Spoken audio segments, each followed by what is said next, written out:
All right, y'all. My name is Ivy. And if you know, I have a YouTube channel that I explain on my situation about how my kids was taken from me by a foster care agency, CPS, lawyers, judges, and other people that have been plotting on my life for a very long time. I have spoken on my experience since day one.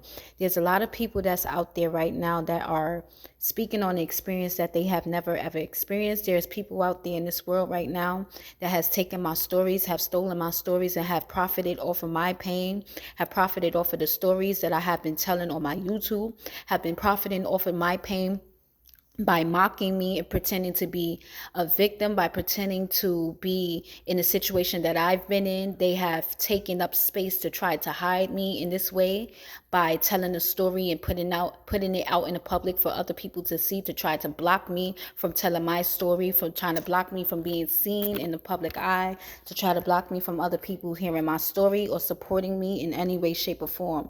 So my name is Ivy Bishop. I'm a mother of five. I'm a single mother. I have been being targeted for a long time. I've been watched for a very long time, pretty much all my life.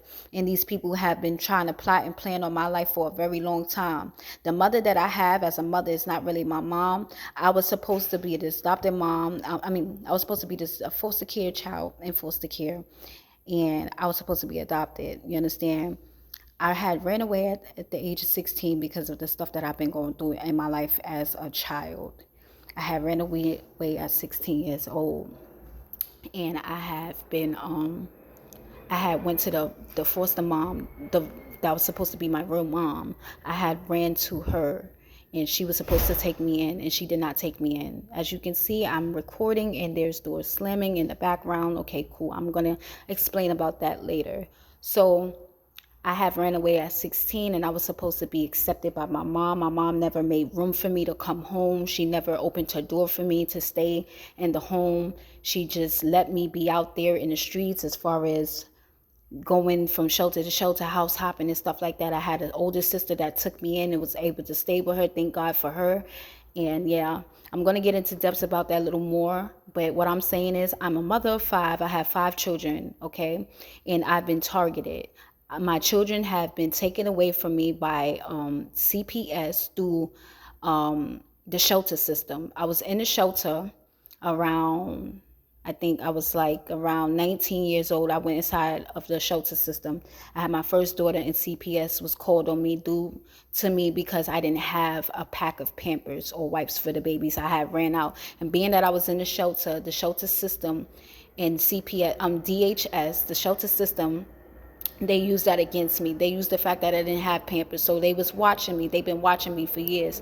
They saw that I was a single mother and I went inside the shelter. Being that I was a single mother by myself, they also used that against me. I didn't have any wipes for my first child. So they called ACS. Mind you, the shelter that I was staying in, they provide Pampers and wipes if you don't have enough. This was a family shelter that I had went into DHS PATH. I was placed into a shelter in, I think, Queens. This was Queens around the time I was in Queens, in the shelter with my child, my one daughter, my oldest daughter. And CPS was called on me due because I didn't have any Pampers. Then that case was opened, then it closed out. Once that case was closed, after that, they did the 60 days or 30 days, they closed that case out. Then I met another man, you know what I'm saying? Prior, like after all of that happened, that case closed, I was in a relationship with my twin's dad. Now, this is before I had any babies with him. This man had went behind my back and called ACS on me. You understand me? This man had went out his way to call ACS on me and stuff like that. And he had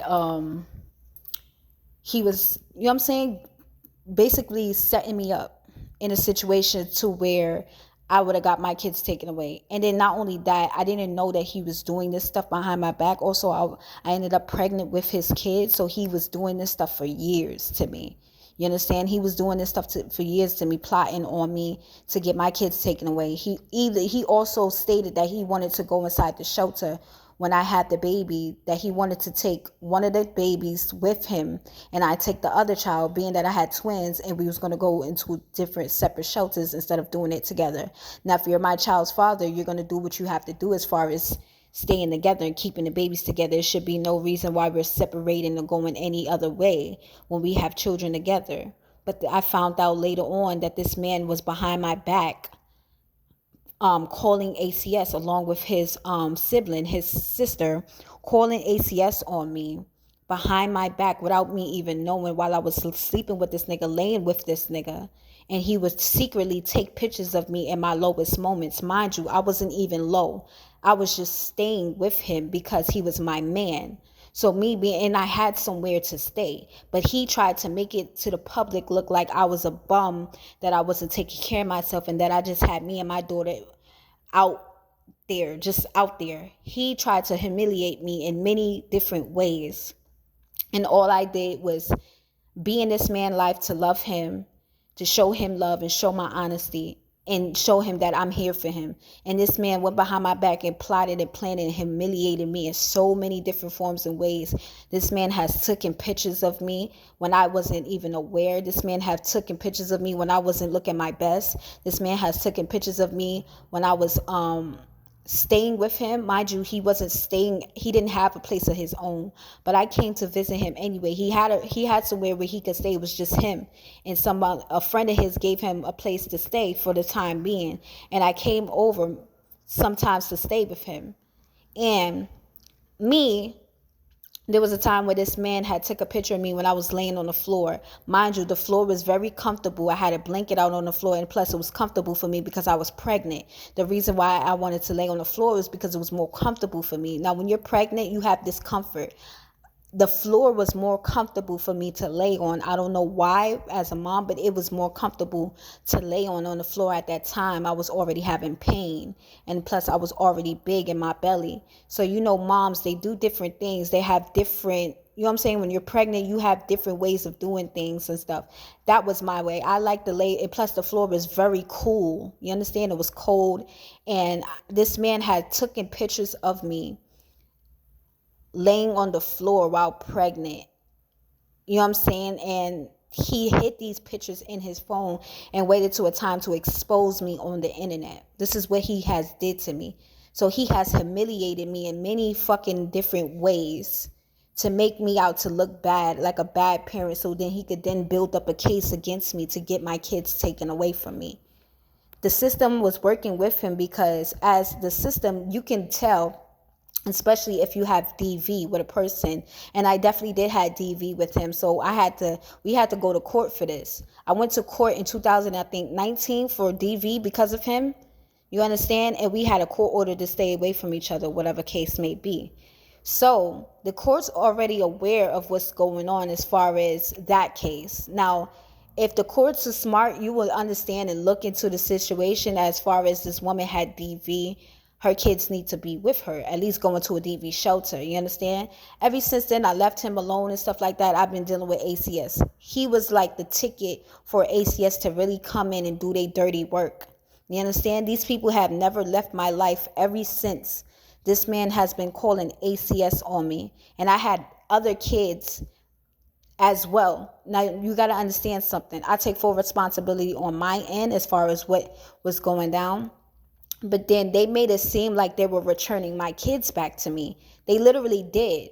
So I felt like they gave me a break. So it's like ACS gave me a break. You know what I'm saying? I mean, the courts had gave me a break, and they're returning my kids to me one at a time. First, it started off with the eldest daughter. Then it started off with the twins. Then I had my son. I ended up having another boy. But how this also happened was they put me in vulnerable situations to set me up multiple times, in vulnerable situations to where I was helpless and I didn't have nobody. You understand? So they use that to their advantage. They set me up in so many motherfucking ways. When I tell you, before I had my son and my last daughter, before I had my son, I was in a situation where I was going to get my apartment in 2019. I had a NYCHA apartment interview, and I was going to sign my lease and everything. I ended up telling my twin's dad this around the time, and I wasn't with him, but I ended up telling him that, right? And also, this is where I met my son's father around this time. We started talking. We was in the talking stage. We weren't in the dating stage. After I didn't date my twin's father for very long. You understand? We was in a relationship, but we didn't stay together that long. You understand? when I met my son's father, it just randomly happened. Like, it's like these people already knew this shit was gonna go down before I was even aware, or before I even knew what the fuck was really happening and shit like that. So 2019, I got approved for apartment for NYCHA and stuff like that, and I was gonna move out with me and my daughters. This is in 2019, before the pandemic. And then all of a sudden the pandemic happened out of nowhere. You understand? Which is crazy, a crazy ass coincidence, right? Ain't that crazy? So I ended up leaving the shelter because they had I ended up leaving the shelter not too long. No, actually what had happened was this is what happened. My kids, before this happened, before I was about to get approved for the apartment, my daughter, my one of my twins got hurt in somebody else's care.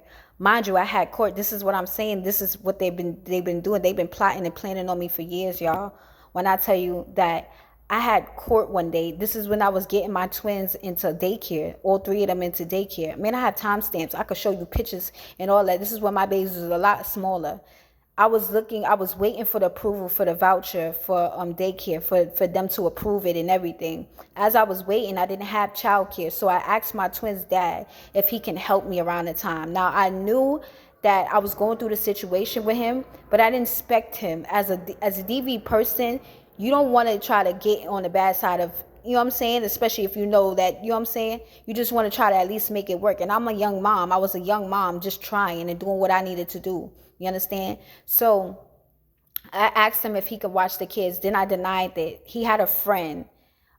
His cousin had a girlfriend. And I thought I could trust her because she seemed like she was in the family for a long time, for a while, and she seemed cool. She also told me that if I ever needed help, and they knew that I didn't have a great support system. And mind you, I never left my kids with nobody. My kids always been with me 24 every day. You understand? My kids been with me all the time. So it's like I never left my kids with me nowhere. You understand? So the crazy thing is that I left the kids. She asked, and the crazy thing is she lived right down the block from me, literally right down the block from me. So I needed somebody to watch my kids while I go to court. I had to go to court. This is when I was still dealing with the situation with ACS and CPS and stuff like this, while about to get approved for my apartment. All of this stuff is going down right in 2019, right? At the end of 2019. And I go to court. Before I go to court, I leave the kids with this girl. Now, I trusted her. I ain't gonna lie, I did trust her. I trust her to watch the kids for me just for a few hours while I run to court and come right back. She lived right down the block from me. Why, when I go back and I call the girl, she didn't call me. She didn't tell me that something happened to the kids. She didn't send no photos. She didn't send no pictures. She didn't send nothing. And she know I just left court. I go and call her and tell her, I go home first because I had to pee.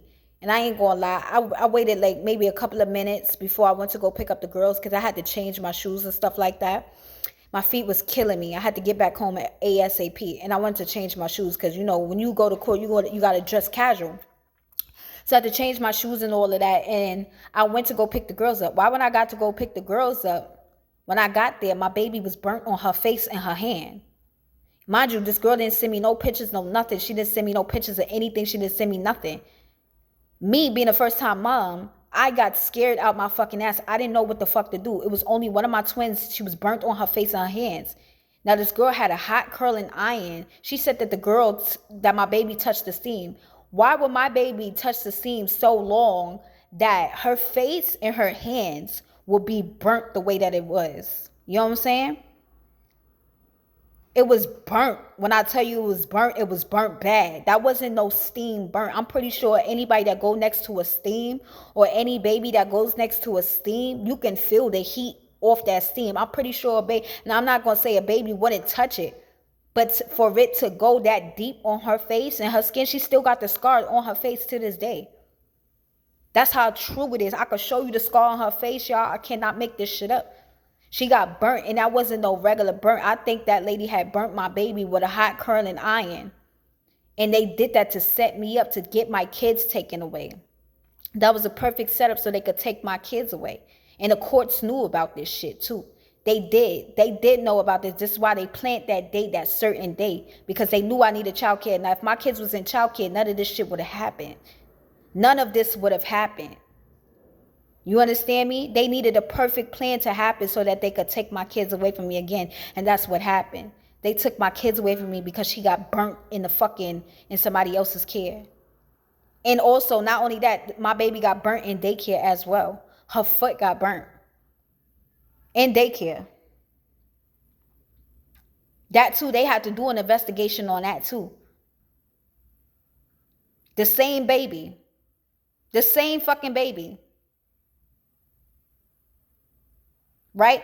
So they also use that. They try to use that against me as far as, oh, but I went to the hospital. I took the baby to the hospital. So they really couldn't do much with that information. But they tried to weaponize shit like that against innocent parents. And that's what they tried to do to me. So I ended up, my kids ended up getting taken away. And I didn't have nowhere to go. Actually, my kids,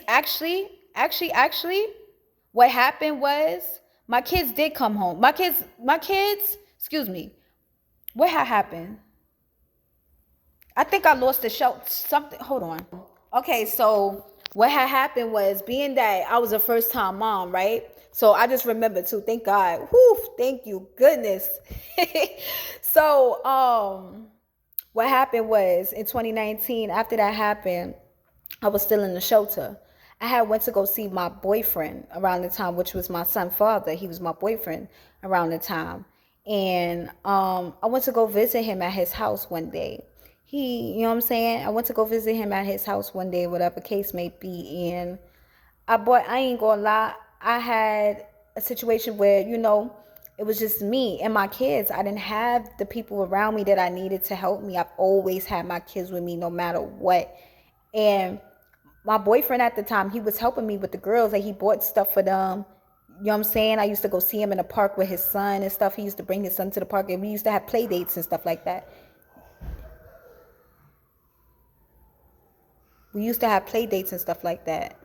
So I didn't really think nothing of it too much. I brought my babies to the house, and I explained the situation that happened with my baby when she got burnt.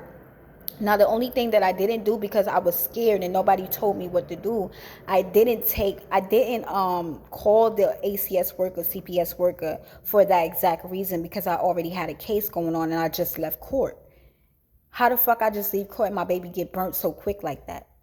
A perfect reason to do what they wanted to do. You understand me?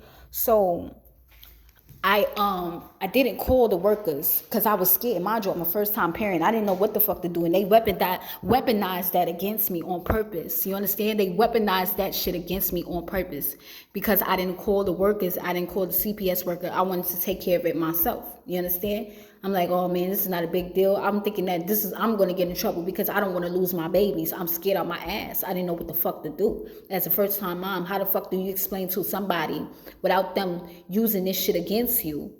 Who do you talk to in a situation like that? Your baby you just left court from dealing with CPS and all this shit, trying to get your kids home at the age of fucking 20 or 21, 20 years old. And 21, you trying to get your motherfucking kids back, and then that happened out of nowhere, and you just got off the phone with your twin's father, and this is the cousin, his girlfriend's cousin, and you just came. Who's to say he didn't do that? Who's to say he didn't tell her to do that? You get what I'm saying? Like and this is supposed to be my twin's father. This is supposed to be the father of my children. This is supposed to be the father of my motherfucking children that did this shit. Now I'm scared out my ass. Me being a young mom, don't really have the support system that they say. You know what I'm saying? That these people, yeah. I go through a situation like that. So no, I called them the second day, and let them know, excuse me, what happened. And then guess what they did? Exactly what I was scared they was gonna do. Come and take my motherfucking babies from me. That's what they did. So now I'm left out the shelter. I lost my placement. I lost my apartment. Couldn't even get to go inside my real apartment or sign a lease or anything like this because they knew my blessings was coming. And they tried to stop that in its tracks on purpose. They did that shit on purpose. So now I'm homeless again without my kids because I was in a family shelter with my 3 babies. So now I'm homeless again. And guess where I got to live? With my boyfriend, because I ain't got nowhere to go. And plus it was the pandemic. Around the pandemic too, I ain't got nowhere to fuck to stay. So where I stay? With my boyfriend. Fighting for my fucking kids during the pandemic and all of that. This goes to show to say, this is my story. I'm a mother. I'm a single mother of 5. These people, also ACS worker, have dragged out this case far too fucking long. I have fought and did everything I was supposed to do, and these people keep trying to find reasons to silence me. They finding reasons to harm me. They fucking with me mentally. I get on the phone. I got the foster parents missing days, not showing up, doing what she got to do, trying to deprive me of visits because she keeps saying that she's busy. Half the time she's not even busy. And maybe sometimes she might be busy. I don't want to put all of that on her, but I'm going to tell you the truth. I've been through this myself. I've been through it. I witnessed my mom sit up there and tell ACS workers that she busy and she was never busy. You understand me? She didn't want to show up and do the fuck what she had to do. That's it. Okay? And it's like they're trying to make my children relive the exact experience that I have experienced, that I've already went through. I see it with my own 2 fucking eyes, and they want me to deny what the fuck I see and know to be true. These people have been sitting up here plotting on doing all types of evil shit to me for years. And I'm tired. I am tired. I'm tired, y'all. How fucking long do I gotta keep sitting up here doing what the fuck I gotta do to prove to a fucking court system that I've done nothing wrong, my innocence, while being deliberately targeted, being deliberately put down, being deliberately violated?